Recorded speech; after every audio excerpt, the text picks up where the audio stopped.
होता है जैसा कि सर ने कहा था।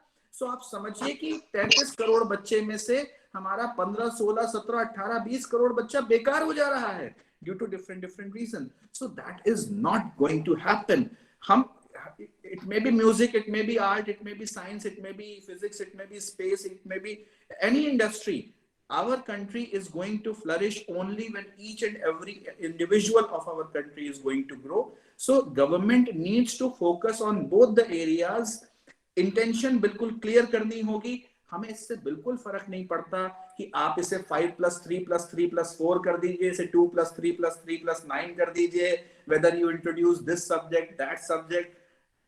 Frankly speaking, that is not going to affect anything. बिल्कुल साफ देसी भाषा में बात कर रहा हूँ, उससे कोई विशेष अंतर नहीं पड़ रहा। आप हमें कोई भी करिकुलम उठा के दे दीजिए, as educator it is our responsibility that we will be teaching. Only thing is ये दोनों चीजें टेक केयर जरूर होनी चाहिए। यहाँ पर there is a strong will power which is needed in the education fraternity if we really want to improve it. Thank you. Thank you, Rahul sir, for giving this idea, giving this thought. So with this, we come to the end of the session. Before I request our speakers for their concluding remarks, big thanks to all of you. I would begin with Ashu Joshi sir. Joshi sir, thank you for joining. And you talked about the importance of vocational education. You said that vocational education would increase critical thinking among our students. You also suggested that traditional education system discourages curiosity, so we need to discourage that. And you also, gave the example of the poor implementation failed CCE. So we need to be more cautious this time. And you also talked about that new age teachers training is needed on the modern lines. You also, shared three key challenges. Training of teachers, uplifting education in rural parts, and also you talked about the need for collaboration between industry and academia. So big thanks, Joshi sir. We'll come back to you for your concluding remarks. I'll come back to you. And Rahul Kesavani sir, talked about first you thank that at least something has come up for school education after a long period, after almost 30-35 years. He talked about that this NEP, has a very special focus, and at least it talks about the our own culture and traditions. You know, you talked about that the mother tongue implementation would be a remarkable, turning point. That would solve many of our problems. And then you talked about the challenges of dropouts. You also suggested the importance of teachers training, and also the leaders training for leaders. You raised two very important points where this policy lacks. You talked about that this lacks in giving more encouragement for private institutions, to reach or to come out of their comfort zone. Primarily from the. In fact, I recall one example that government of India. I don't know that policy is working or not, but 2-3 years back, they I would say I just recall that they invited applications from different people if they want to open their schools in the minority areas, or rural background, PPE kind of model. I don't know that model is working or not, right? So but that was again a good thought. If would have implemented a better way. So big thanks. And you also suggested the government should focus on its own machinery. It has large, very big white elephant. So thank you, Rahul sir. We'll come back to you for your concluding remark. And then NK Sharma sir talked about educators need to create their own examples. He talked about the importance of hard work, sincerity, and training and values. Thank you, NK Sharma sir. I'll come back to you for your concluding remark. Thank you for joining. And then Savio talked about how music can increase our efficiency. It can bring the desired change in education. Thank you, Savio. So with this, I'll request our speakers if we can have your concluding remarks. And one practice which we have established, apart from your concluding remarks, I would also request if you can suggest, if you would have been the education minister of our country, so what would be your first priority? What would be your first priority? Your any thought, any idea, any innovative line you would like to share as Minister of Education of our country. So I would request Joshi sir if we can begin with you. Sir, you are on mute. Joshi sir, you're on mute. Thank you, Mr. Raju Pratap, for making this show a great learning for me at individual capacity. And nicely you conducted it. Big round of applause for you, sir. And I'm thankful to Mr. Rahul, Mr. N.K. Sharma, and Mr. Savio, because it's learning for me also. A lot of thought-provoking things has been discussed and shared here, and certainly it will help in my individual professional growth.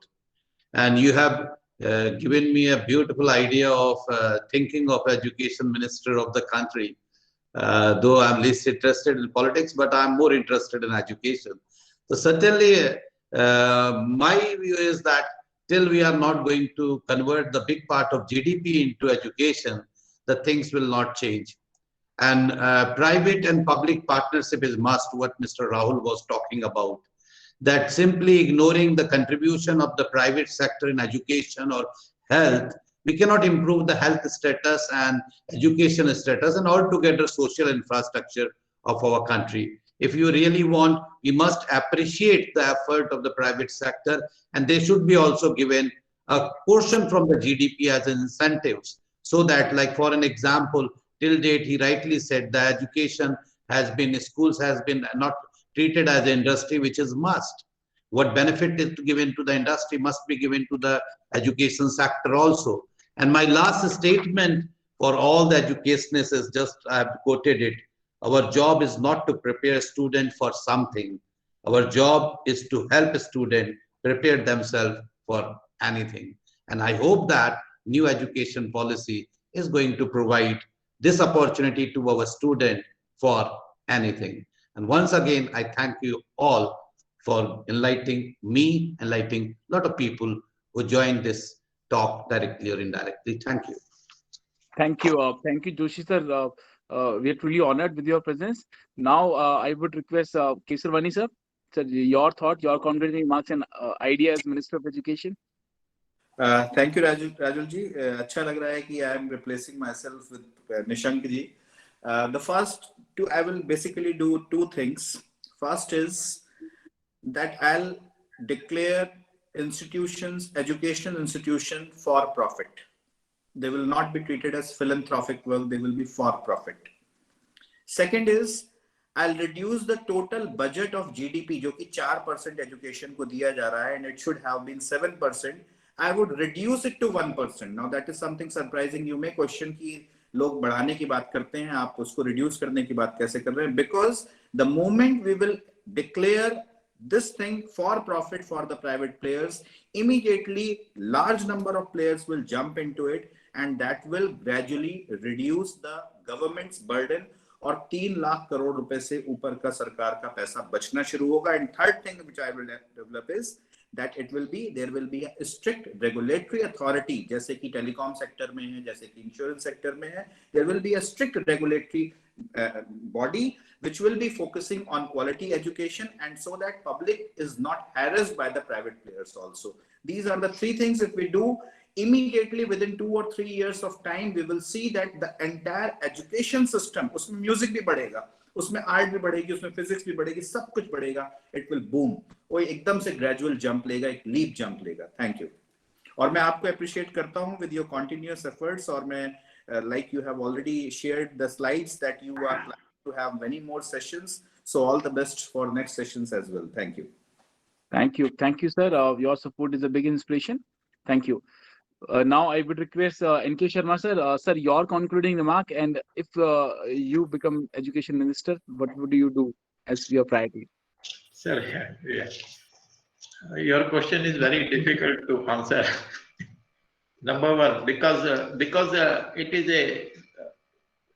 it is such a question. There are so many questions are inside, so it is not so easy to answer. But I last time when I was with you, and John played a music over there, and I liked it a lot over there. John played the music. So I feel that it has to be harmonious process, has to be over there, and it has to be a business model. I I totally believe in that. The idea cannot be exploded, innovation cannot be exploded till such time the economics is associated with it. Yes, I fully agree that it has to be a business model, and certainly, as Joshi sir has suggested that it mindset and the training. These are the very critical and vital issues, and all these issues just cannot be after just saying and it is done. No, it has to pass through a very difficult process. So I gave you an example like when the Maruti started our operation in 1983. We were not good. We were not able to make even the 10 vehicles in a day. Japanese only said that you need have to work hard. You need have to work hard. You need have to change yourself. First, bring out change in yourself. So, and that today they are making 4,000 vehicles a day, more than 4,000. And at that time, when I joined in 1983, 10 vehicles were we were so much tired, and we found that 10 vehicles we cannot even make 30 vehicles in so many years. But we had been able to do it. So what a business model has to, now we have to be conscious also. See, again when I start speaking so many things, so I wanted to bring a one word. If I am given an opportunity to be that, what first thing I would like to do in education institute or school? Very first thing I will say only one word: the punctuality. If the punctuality is there, it will become a base. So very first thing we learned in our in industry, the punctuality. So punctuality leads to productivity and then prosperity. So punctuality is the base. I feel the punctuality is the base, and we have never seen. See the Japan in 1945. In 1945, they were bombarded in Hiroshima and Nagasaki, and their whole of the country was snatched, and nothing was left over there. They started there, and in less than 15 or 17 years, they started exporting the best quality of vehicles to US. How they say? They say that we are dedicated, punctual, hard work. They were not, I have seen those industries in Japan, there were no engineers. Very few engineers were there. How they did it? They say, no, these are the 3-4 things we started with that, and the quality and quality circles. Those are the part of the culture. So in saying so many words, I don't want to go so many words. It will get confused. The very punctuality would be, so you would make it a rule for all the teachers, all the educator institution, Sir, that is why I say first word is punctuality. If you give me an opportunity to speak one word, I'll say the punctuality is the very first thing. Big thanks. We all agree with you, sir, on this. Now I would request Savio, your concluding remark and your priority as minister.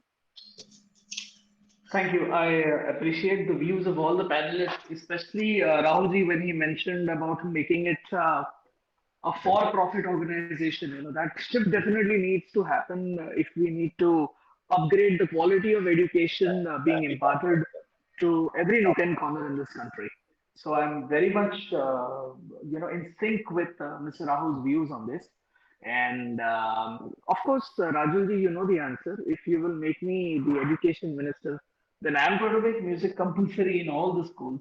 And I will ensure that whatever can be done in order to move it from being an extracurricular activity to a co-curricular activity. Absolutely. And, so big thanks to all of you.